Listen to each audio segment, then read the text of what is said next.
hꯧji houji phong sana kangup ani gi leiriba issue sida muga hena amu chau thok ragadi akhoi punamak thokliba community irang thokliba community singse houji amu anabu thoksu wang de kana no parjani duga thon mena kana thon dori responsible lowa hitaba group sina thon batabni masigi hojik pa manbo hojik thokiba issue se responsible lowa hitaba group singsina muga asi je koi tawriba punamak se group ani dira understanding propongam dadi akoi kangup ani gi muga community class tho abusu yam yabage lambi amaka koi ujai masi kumbarom da koi sang bi chumwai aduga makhatana mathone tabada mathoni ne tawbursu ai tawhanning aduga masi arambasu moi ki pupi thaba farm house haba sisu ai makhatana mu sahaning de marandi government ge ya ki bolai rabnina maduda koi madu ki principal de lepio aduga hariba hujik leiba issue sida arm group man ko responsible oire na lawri budo phona mo hari budo su amaram da phatabo bu lok thok na bagi da koi tawki bani hana mo ne di khalam bi ai adu afaba thawak to budo da phatna lawki ba mi le ragadi bu problem thok ne ba ko aduna phatna thokada ba mutu da afabarom da kok chung sin na ba chungani khali adu ya gadi public na masjid di hoji nan government na authority oiba concern oiba area adugi responsible logda ba miya ko aga masi hanna thadana ba lokiba madumak se hojiki civil organization singchu both side gi community singse amuga phamin na masang ne phamin na ga akhoi punamak ase afoba thawak na te masi punamak se koi hanna koi nangi su mangbani akhoi su mangbani masing bo pupi thaba thawak singse koi chathabasi chummaroi masi thadok si madu muhutta akhoi kidu sige na akhoi chungsin na ga kangup ani gi oisu atopagi manipur le riba kang lolmaki oisu phamin na ga masi ro puthораga aforum besaki bin chungni khalleba ko aduna tadi hojik leiba hojiki madu khun haibasidi kaino hojik government na recognize tawdaba khul oiram bataragadi madu khunsu oiroi aduda khunnin lowi account to yaroi adu hariba ke songlung ase ekoi government gi gazette leirabra ke gumba leitadi madu village ne na count to riba mya village ne na claim to riba mya aduga ke songlungi village mai thai have to langani aduga akoi khun mai thai have to yaroi maramdi madu khun oidriba government recognize to tradi aduna masida akoina government sina amasi kumba tungan ma khun tariba pulma se aduna ni manipura hoji problem tho ise mafam bayang khangdana sum panglei le raba kana khangdaba karam de kai lakpo khangdaba asi pulma ki asoiba community tungan be singsina panglei le simba amagi su ma oisnu akoi gi naga oisu khunna tabra panglei le su yaroi koki su khunna tabra khunne le sim su yaroi any community masida koi yemota bani ajuna masida issue sida hojiki ban tawgani ama tawni masigi ke songlong se farm mai tharu bagi de makta ekhoi gi community amagi challenge tawbani arm group masina na arm group mana maju counter tawni khoni habiro mede sangsin naraga di masi khoi manipur si ingna ta masu lebi aroi hari bonu si chana no leiminari ba community singsu amuga problem thokini matam amada khoi 1992 93 94 swaisida akhoi gi community ani gi su ujik leiba community ani gi su community class thokhabani maduda thokibida kanagi mangba tongba lolmaki mangi ma ani maki tongba amorete misam sing sikhiba natana mayum kai mangkiba natana atai leite madu repeat to ba habsidi asingumba gi popi thabi maram degi masi community thoraga both side community da innocent wagda bathawa innocent sigda bathawa adu arm group sing sina masida oza ZUF ki khongthang si samna ahan begi na kamai tham bigi oza ZUF Hariba si arm group ama khakni masina hoji hariba 26 ki 1230 swaida ke songlung haina hariba area juda mogoina claim to zabadi hariba area juda popi thabagi farm house moina mai thador urena moi claim toje moi sende ekhoi tawjabani haina moina phongna sum haire aduna masi sida koina yingi abase khoi madrom da muga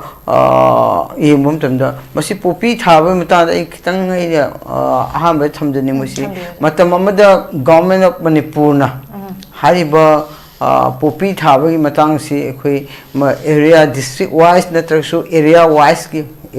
ki oina hariba Kangpopi district haitare aduga Sarhil area sida lediba asiga chief association amasung CSO sing asiga government ga yanaki ba leibani maramdi amani yanaki habam tunda manipur sida hadiba area Kangpopi si area da aduga Sarhil area sida ekoi kuki na nammataba area da popi thaba punma asi ekoi mu hanna thadaba amuga masigumba si thaba phattaba si paikhattaba ano akoi cooperation pi daba haibasi moigi kuki singi CSO masung chief association sina area du leiba singi ayaba maka government da ga yanakiba maka le aduna masida hoy leiba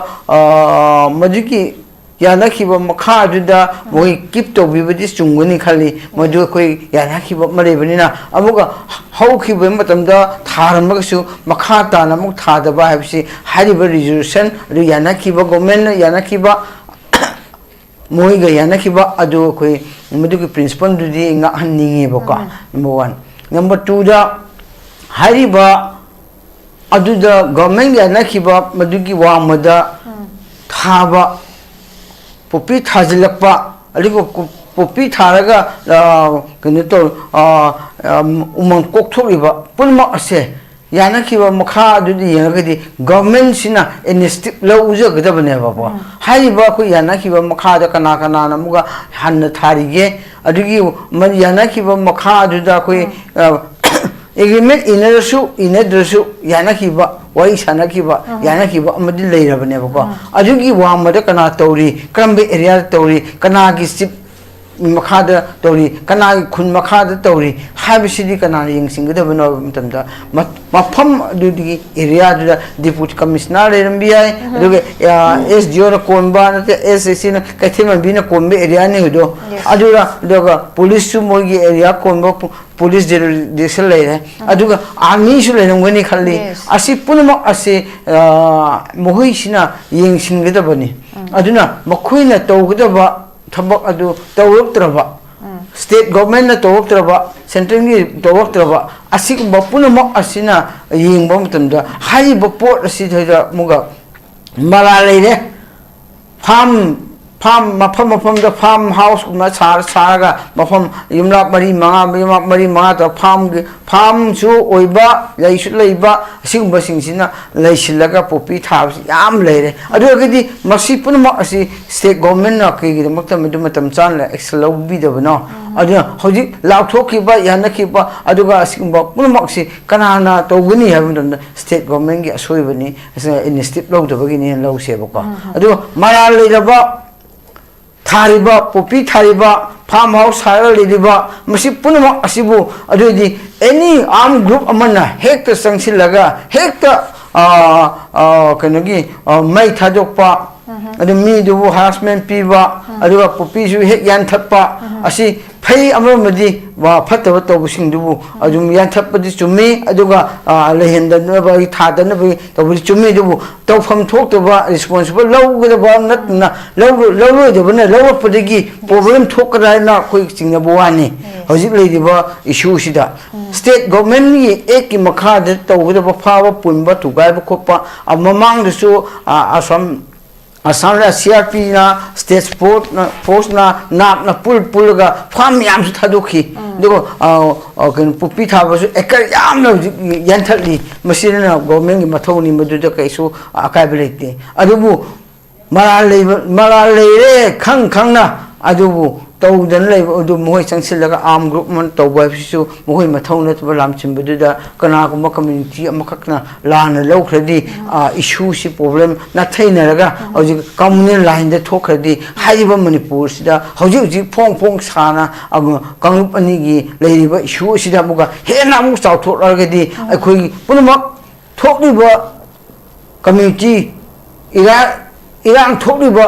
community सिंसे हजि अमक अनबो थोकसु Wagde कनानो प्रजानी दुगा थोन मेना कना थोन दोरी responsible लौवा हितबो group सिना थोन बताबनी मसीगी हजिक पामांबो हजिक थोइबा issue से responsible लौवा हितबा group सिंसिना muga असी जे कोई तौरिबो पुनमक से ग्रुप अनि अंडरस्टैंडिंग प्रोपोंगम ददी अकोई कंगुप अनि गी मुगा कम्युनिटी क्लास थोबसु याम याबगे लंबी अमक कोई उजै मसी कुंबरोम द कोई संग बिबदि चुमोय अदुगा मखा ताना मथौ ने तबद मथौ नि ने तबसु ऐ तवहनिंगदे अदुगा मसी आरामसु मोय की पुपी थाबा फार्म हाउस हाबा सिसु ऐ मखा ताना साहनिंगदे मरमदि गवर्नमेंट गे याना की बल लेरबनिना मदुदा कोई मदु की प्रिंसिपल ने लेपियो अदुगा हारिबो हुजिक लेरिबो इशू सिदा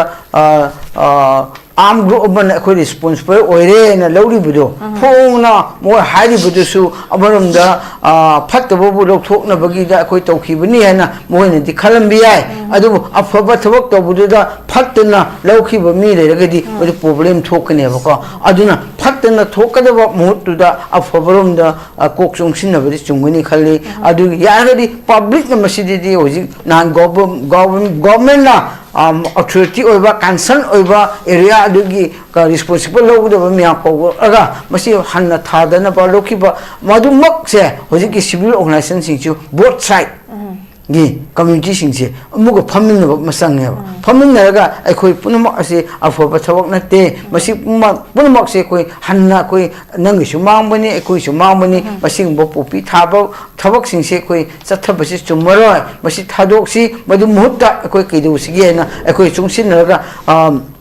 कांगुप अनिगी ओयसु अतोपगी मणिपुर लेरिबा कांगुप लोइमकी ओरसु फमिनरगा मसिरो पुथोरगा अफबरोम चखिबन चुंगनी खलेबको अदु नतरदी हजिक लेरिबा हजिकी मदु खुन हाइबसिदी कैनो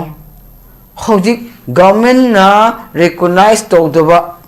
खुल ओइरम तारगदी मदु खुनसु ओइरोय अदुदा खुननेना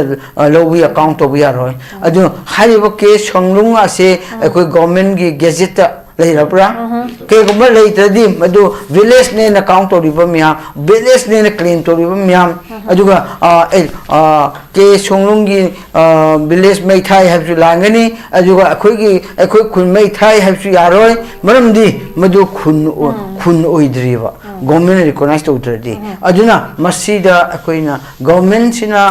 मसी कुंबा तुआन तुआन म खुन तारिबा पुनमक से अदुनने मणिपुर हजि प्रॉब्लम थोइसे मफम बायं खंगदना सुम पंगले लेरबा कनानो खंगदबा करमदे कराई लापदस खंगदबा असि पुनमक की असोइबा कम्युनिटी तुआन तुआन बसिंसिना पंगले लेसिनबा अमगिसु म ओइसनु अखोइगी नागा ओइसु खुन नतबरा पंगले लेसु यारोय कोकीसु खुन नतबरा खुनने लेसिमसु यारोय एनी कम्युनिटी मसीदा कोई येंग ताबनी अजुना मसीदा इशू सिदा होजिकी बन तौगनी अमा तौनी मसीगी के संलोंग से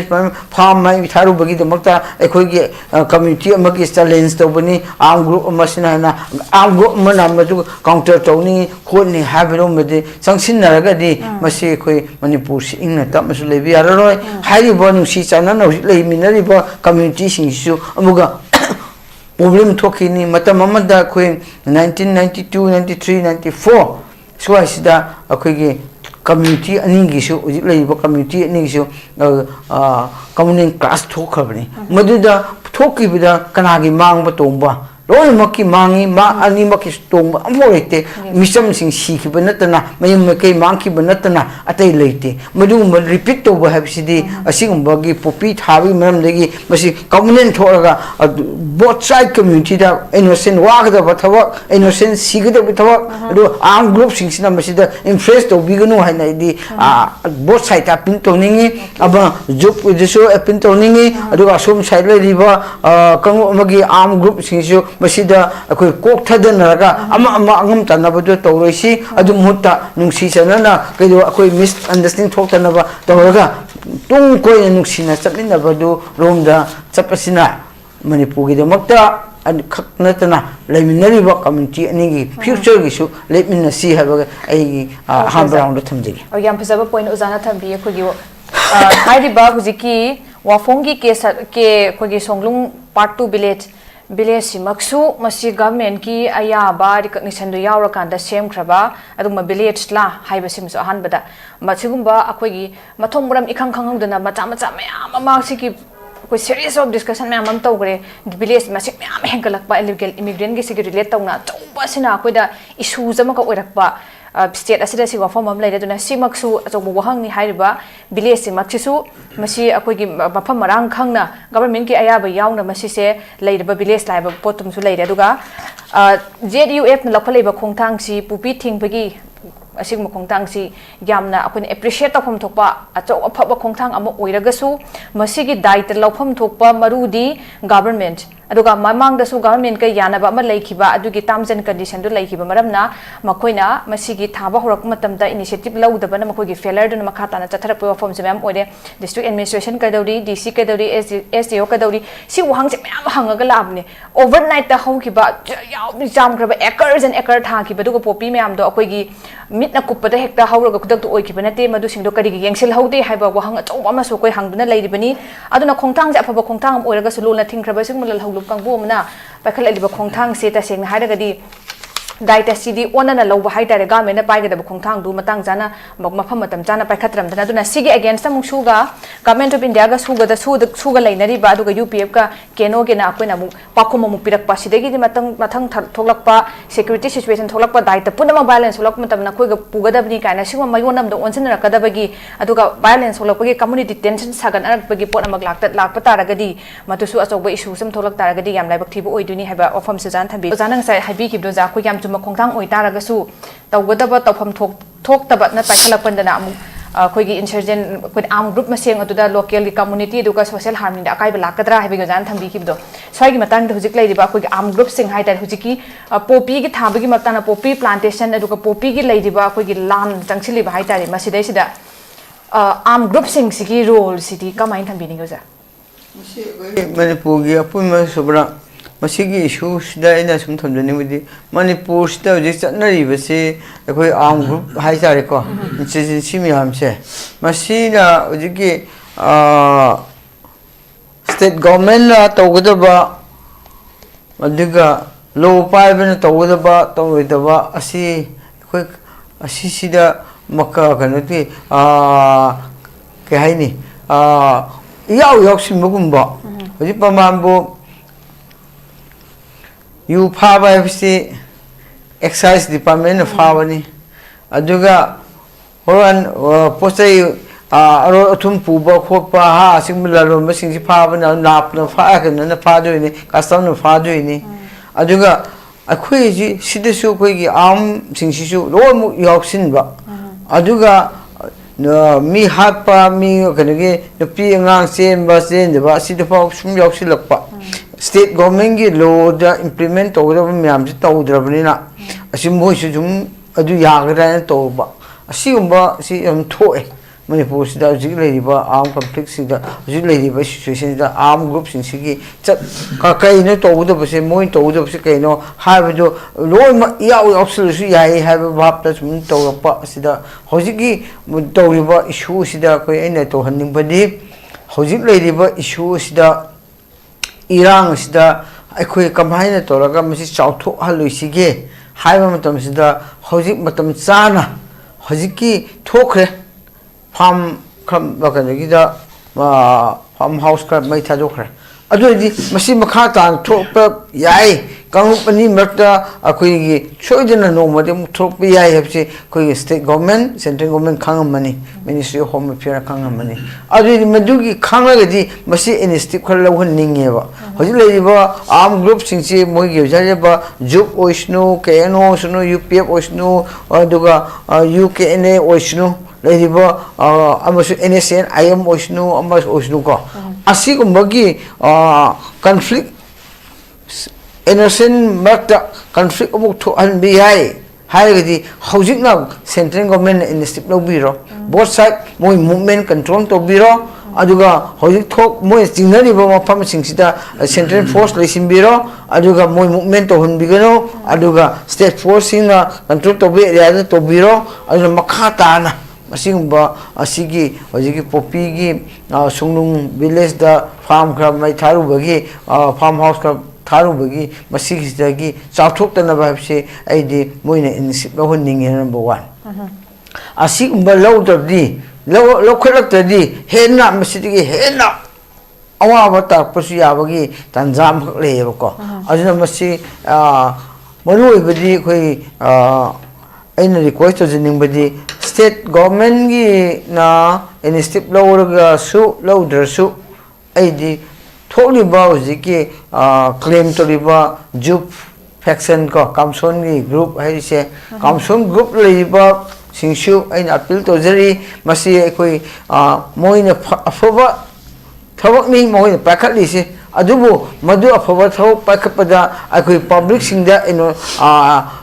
confusion lejaga afatta nungda muga hena thokadabu orgadi moi ka khantha ningi aduga hojul leibo jup ki faction kamson gi group sina muga tawribo asibu uraga masi moi ka hele sumada community amagi do interest yengdraga moi tawribo actions di jati amabu yengthiraga tawbo mali kholena khalamsu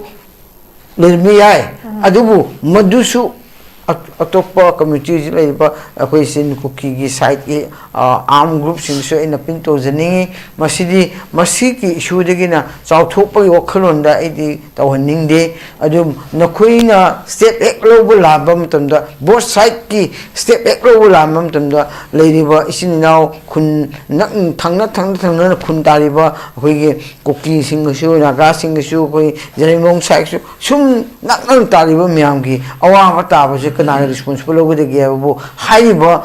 kan arm group conflict ani gi thokadaba phattaba thokadaba adudagi oigani aduna masigumba si edi tungko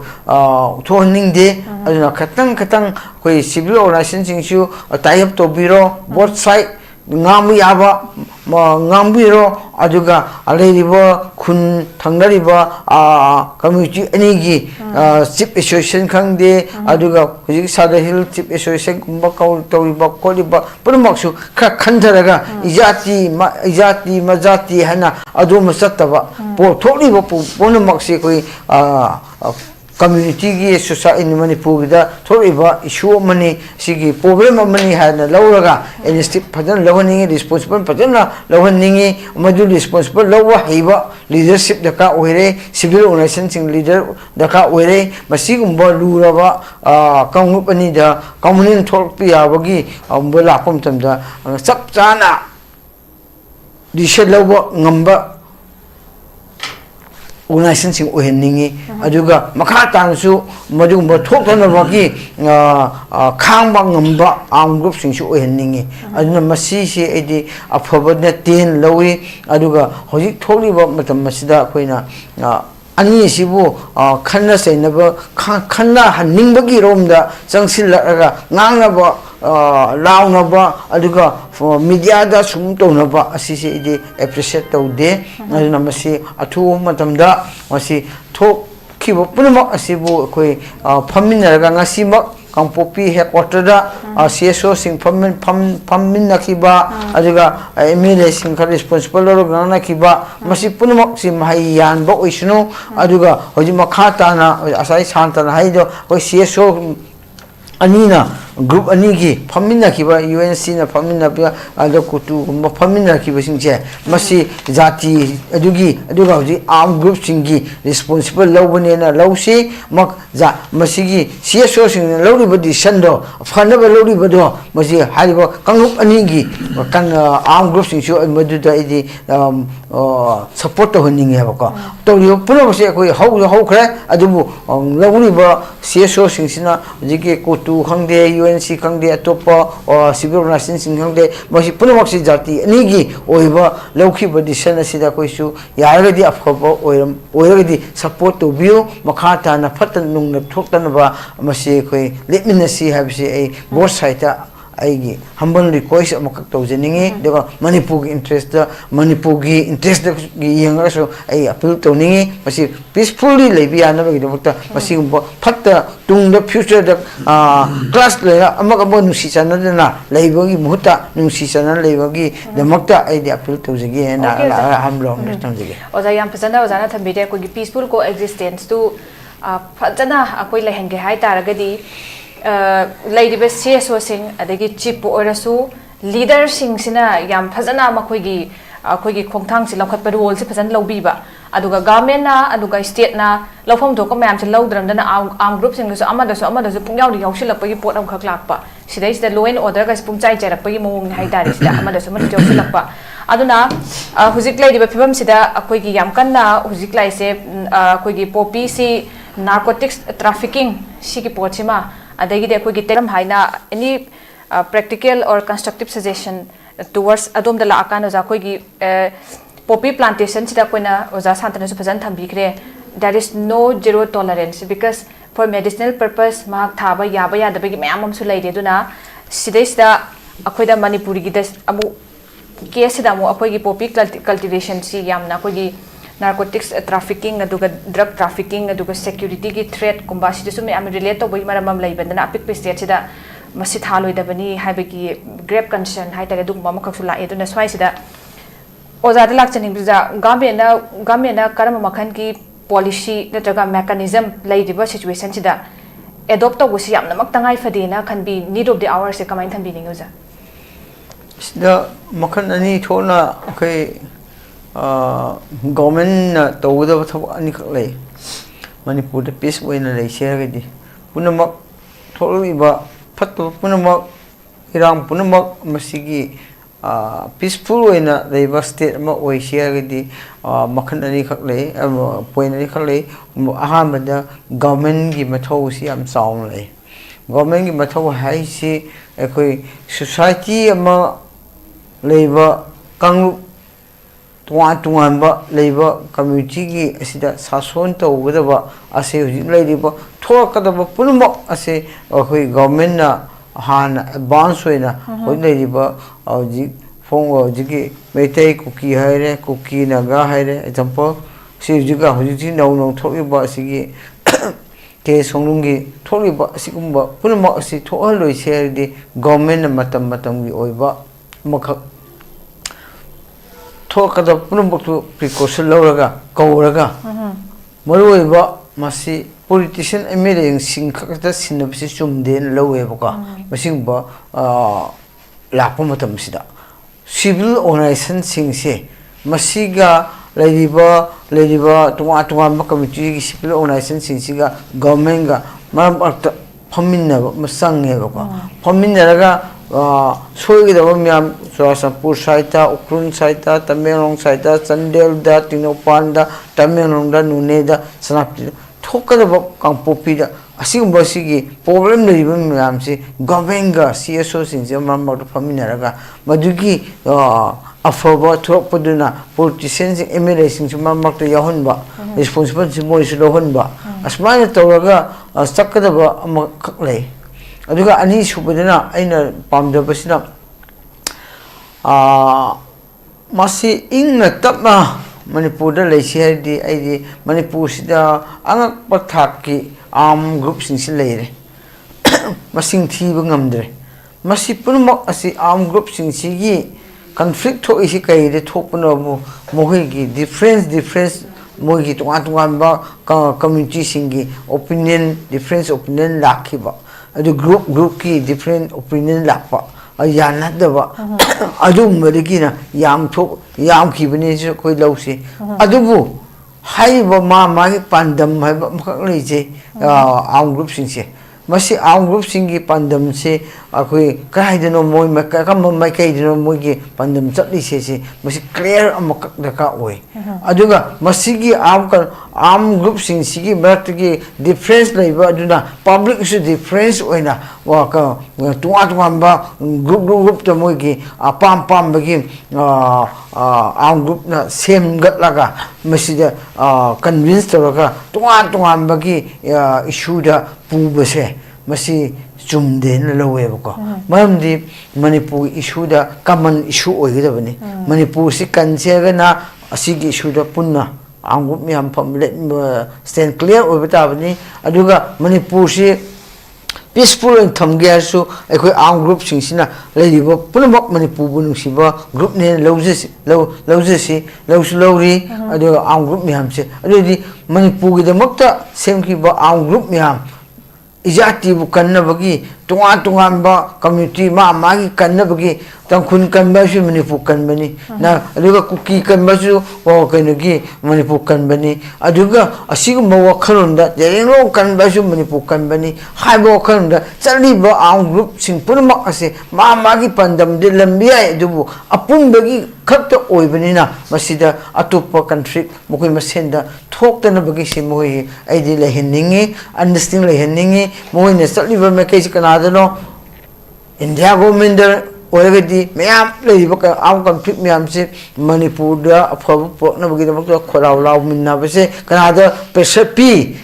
government of India पीरिबनी अदोदी अखोई मरकदी difference opinion थोपि याबगी से तो बिगनो मागी support लेरिबा civil organization सिंगल रमिया लेनम तो बिसुया अदु पुनमक असे मणिपुर गिनी अदुना मसिदा दे मागी वखलोन तुआ तुआबदो पीरगा अखोई पब्लिक मगसु कॉन्फ्लिक्ट थोपि याबगी से आइदि तो हनिंगदे अखोई तुंग कोइना मसि मखोइसु याम नुवाय लेनबा अखोई प्रजासिंग याम नुवाय लेनबा अदुगा मसि peacefully Manipur Manipur territorial integrity कायदनबा अदु पुन हिंगमिनबा पुन लाउमिनबा पुन ngakमिनबा मसिरोमदा लेनबगी दमक्ता आर्म ग्रुप सिंग दुगा गवर्नमेंट सिंग सि पुन गवर्नमेंट सु मणिपुर गिनी आर्म ग्रुप सिंग सु मणिपुर गिनी अदुदि मसि पब्लिक की दा सपोर्ट तो मिनरगा पुन लेमिनबसे नुसी सन लेमिनबियु हैव से आइदि हाइजरगे याम फजबो जागे वखलन थंबी